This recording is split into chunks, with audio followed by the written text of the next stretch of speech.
I would like for you guys to be aware that The Myth of Sisyphus by Albert Camus, if I'm pretty sure that's how you say his name, is a philosophical text regarding his ideas on absurdism. I think they are very interesting to read, especially in a text like this, where it's 140 pages and he brings in outside philosophers and critiques their philosophies. He brings in literature such as Dostoevsky and Kafka, and it's just a real treat to to see his arguments for absurdism and suicide as well. He talks about suicide and he's like, well, why would somebody commit suicide when there's the absurd in the world? Let's see, shall we? And he spends this novel just going about through it. So basically, right? Like I took notes. I took notes this time. It's very tiny, but it was it wasn't much, but it was also really really nice to just be able to write down in a little notebook with a nice pen that just glide slid on the paper. Super nice. He breaks it down into absurd creation. So let's see here. Absurd reasoning, the absurd man, and absurd creation. And then there's subsections within each of those. But I know I'm going to get this wrong, and I wish I made this video as soon as I finished it, but I had stuff to do. Absurdism is understanding that this world is cruel and that this world does not care about you. But you're sort of just gonna carry on anyways because nothing that you does matters. But in that same vein, everything matters, and everything you do can be an accomplishment with which you should be happy with.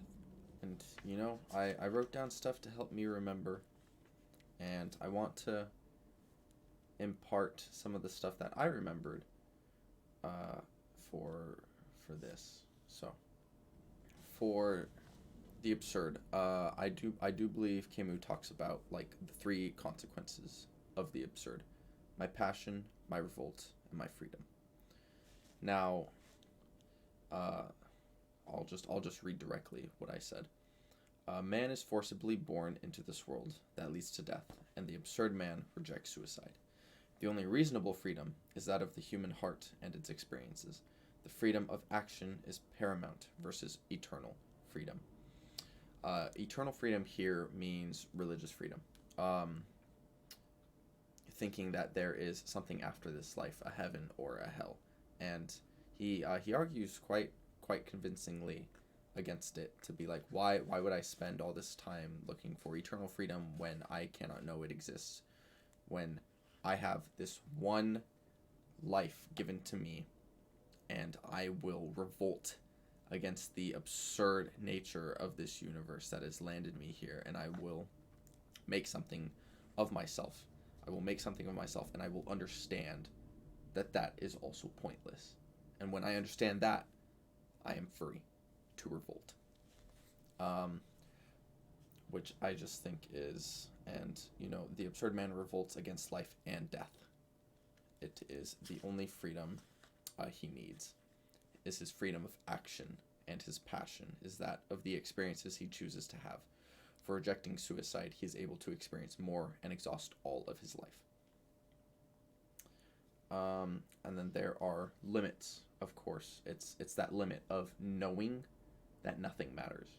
And once you know your limits, and here's the thing with the absurd, you have to constantly be aware of it. You have to constantly know that what you're doing does not matter. Because if you don't, and if you allow hope to enter, then it can strike you down. But I'm very curious with how Camus writes about hope, because it, without learning too much, without doing any secondary research, it appears to me just through reading this text that he is a little hopeful.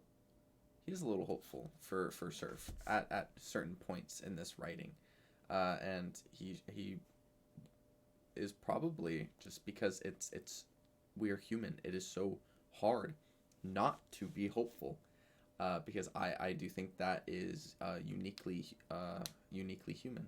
Is that we do hope.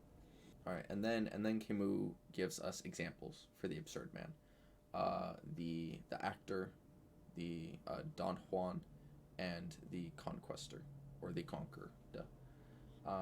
And he talks about how each of them exemplify the absurd in their own ways, but nobody exemplifies the absurd more than the absurd creator, which I like very much because he introduces literature into this, which I'm like, okay, now I'm getting it. But before going on to that, I'll talk about the actor and the conqueror a little bit.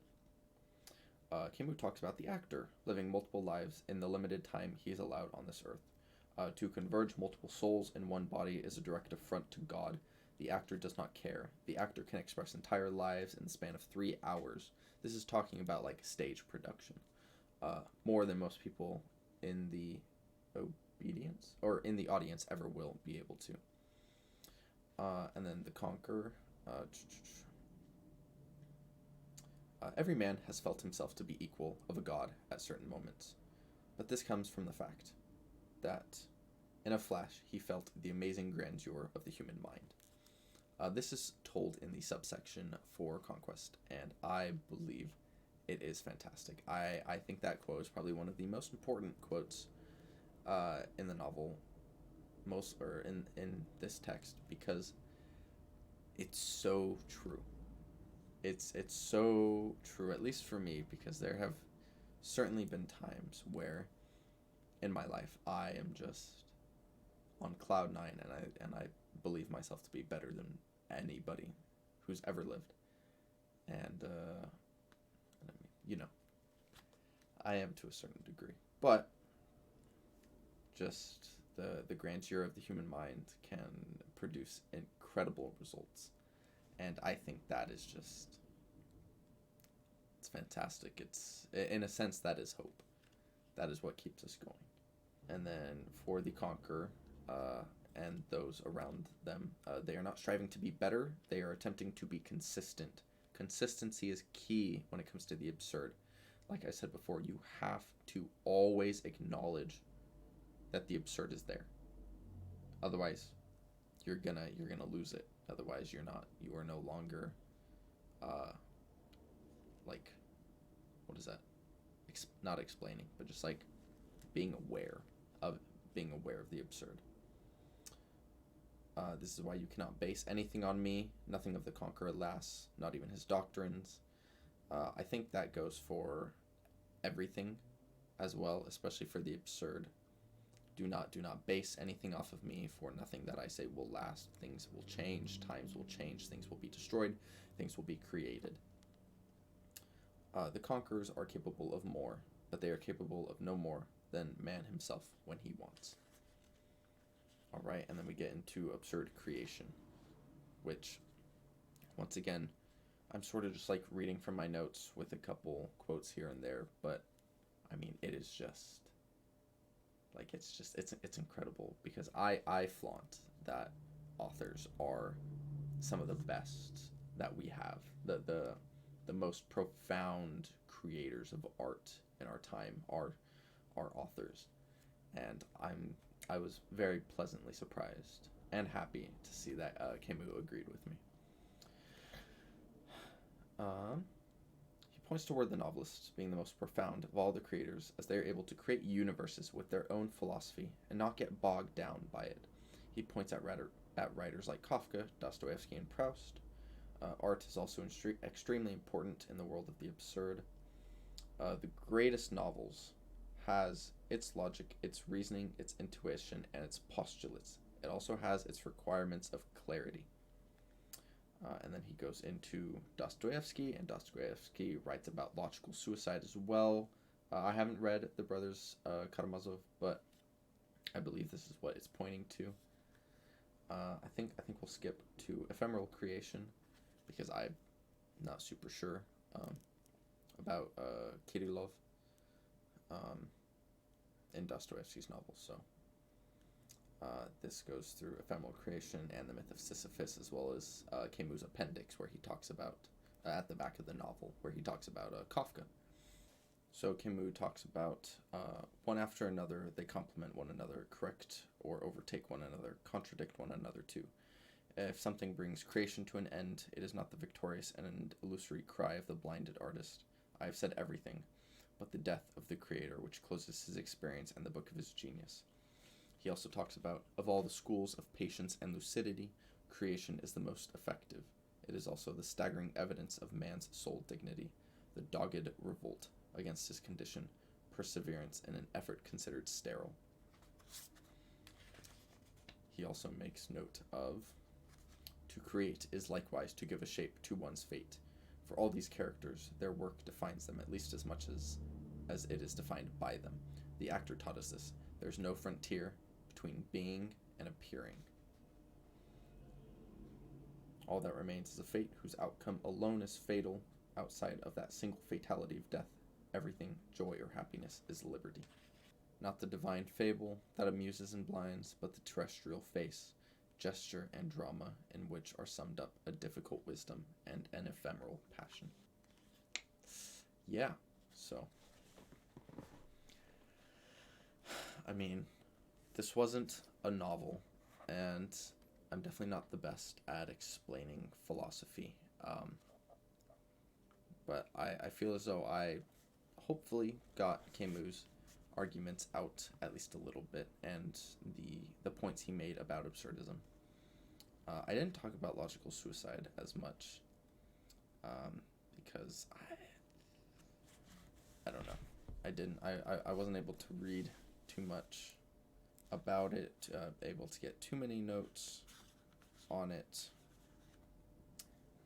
But I mean, everything else, everything else sort of like surmises like why you would not want to commit suicide. And by logical suicide, you're like thinking like, okay, well, why would I, like, if nothing matters, then